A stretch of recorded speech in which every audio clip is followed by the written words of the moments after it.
आमे कौन आमे जानिचु सी कौन 18 गला 12 जाति मिसिकी गोटे घाटी होती आज्ञा जेपर्यंत सी क्षमा प्रार्थना न कर मो व्यक्तिगत उपर आघात देती कारण नीति उपर चली तमें नीति उपर कह सेवा पूजा अधिकार उपर प्रश्न थिला तमें क्या व्यक्तिगत आक्षेप कर अधिकार नहीं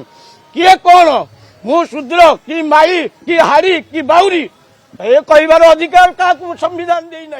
3 दिन नीति बंद अच्छी से नीति बंद अच्छी कि ठाकुर अपाणिया ना आम लिंगराज अंग लगी सेवक अंग सहित अंग जड़ित कर महाप्रभु को सेवा करवा आम संपूर्ण दायित्व आम महाप्रभु केमी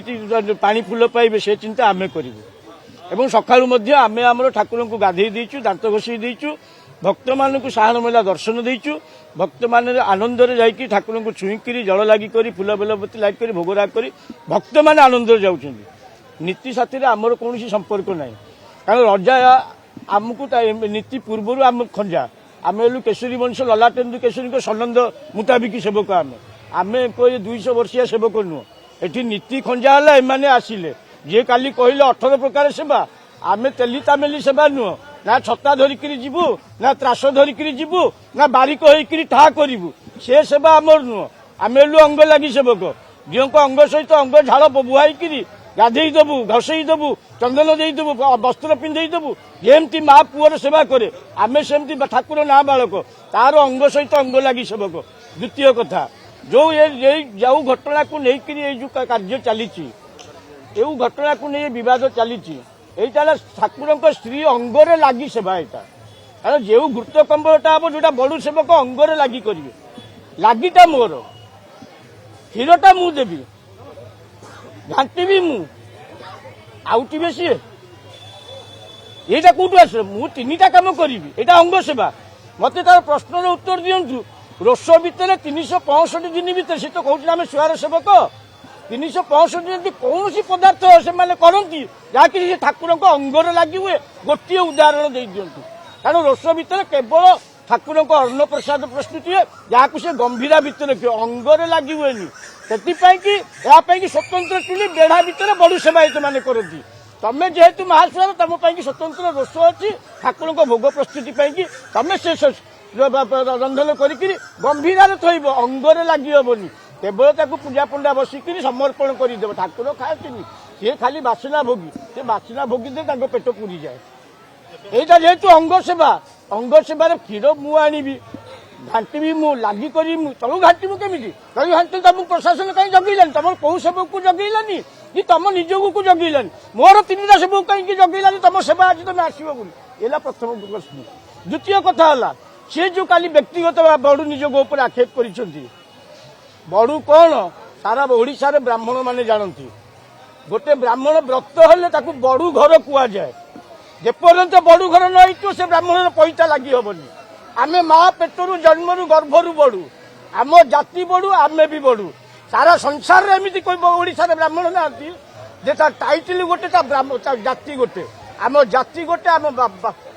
टाइटल भी गोटे आम अंग लगी सेवक बड़ू बड़ू हवा को तुम ब्राह्मण हवा को आग बड़ू हवा को पड़ो आम गर्भरू बड़ू आम गर्भरू बड़ू आम तेणुक आम विषय तुम कहबार नहीं जमती जगन्नाथ मंदिर हूँ नीलांचल क्षेत्र सेठार प्रथम पुराण हूँ नीलाद्री महोदय जमती लिंगराज एकाम्र क्षेत्र स्वर्णांचल यार प्रथम पुराण हूँ सोनाद्री महोदय आम कौन आम विषय वर्णना अच्छी तमर से उत्पत्ति नाला कि तुम विषय सोनाद्री महोदय वर्णना नहीं सोनाद्री महोदय केवल बड़ू थे बोली वर्णना अच्छी बड़ू माने ऋषिपुत्र आ पवित्र धारण कर संपूर्ण अधिकार अच्छी बोली आमे कहूनु से सोनाद्री महोदय कहूँ आ शेख महोदय को लेकिन असिस्टेंट कमिशनर एंडाउमेंट सीडी कर 1998 मसीहा तदंत रिपोर्ट उल्लेख कर कौन आम जाचु सी कौन 18 गला 12 जाति मिसिक गोटे घाटी होती भितर ना मिश्र अच्छा ना शतपथी अच्छा ना त्रिपाठी अच्छा कौन भितर अच्छा ब्राह्मण ए संगीत ये किए गौरागड़ू ये ब्राह्मण टाइटल गोटे ब्राह्मण टाइटल नायक टाइटल ब्राह्मण को नायक टाइटल थाए कौ ब्राह्मण को स्वयं टाइटल थाए तमें गोटे मिश्र किए अच्छ ब्राह्मण निजोग कर 18 गला 13 जाति मिसिक ଆଜ୍ଞା ଯେପର୍ଯ୍ୟନ୍ତ ସିଏ କ୍ଷମା ପ୍ରାର୍ଥନା ନ କରିଛନ୍ତି ମୋ ବ୍ୟକ୍ତିଗତ ଉପରେ ଆଘାତ ଦେଇଛନ୍ତି କାରଣ ନୀତି ଉପରେ ଚାଲିଥିଲା ତମେ ନୀତି ଉପରେ କହିବ ସେବା ପୂଜା ଉପରେ ଏଠି ଅଧିକାର ଉପରେ ପ୍ରଶ୍ନ ଥିଲା ତମେ କାହାକୁ ବ୍ୟକ୍ତିଗତ ଆକ୍ଷେପ କରିବାର ଅଧିକାର ନାହିଁ କିଏ କଣ ମୁଁ ଶୂଦ୍ର କି ମାଇ କି ହାଡି କି ବାଉରୀ ଏ କହିବାର ଅଧିକାର କାହାକୁ ସମ୍ବିଧାନ ଦେଇନାହିଁ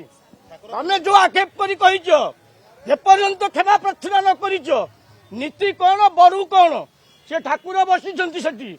କିନ୍ତୁ ସୁପ୍ରିମ ପାୱାର ହେଲା ବଡୁଙ୍କର ବଡୁ ସେଠି ଅନୁମତି ନଦେଲେ ତମର ବି ଅଧିକାର ନାହିଁ ଠାକୁରଙ୍କୁ ଉଠେଇକି ଆଣିକି ଦକ୍ଷିଣ ଘରେ ଭର୍ତ୍ତି କରିବାର ଆଜ୍ଞା ନିଜ ନୁହଁ ମୁଁ କାହାକୁ ଆପଣ ଏତେ ମିଡିଆ ଚ୍ୟାନେଲ ଅଛନ୍ତି ଆପଣ କାଲି ମୋର ବାଇଟ୍ ନେଇଛନ୍ତି ମୁଁ କାହାକୁ ଆକ୍ଷେପ କରି କହିନି କାହା ବ୍ୟକ୍ତିଗତ ଉପରେ କହିନି ବାରମ୍ବାର ସେ ବ୍ୟକ୍ତିଗତ ଉପରେ ଆଘାତ ଦେଇଛନ୍ତି ଆଉ ବଡୁ ନିଯୋଗ ମଧ୍ୟ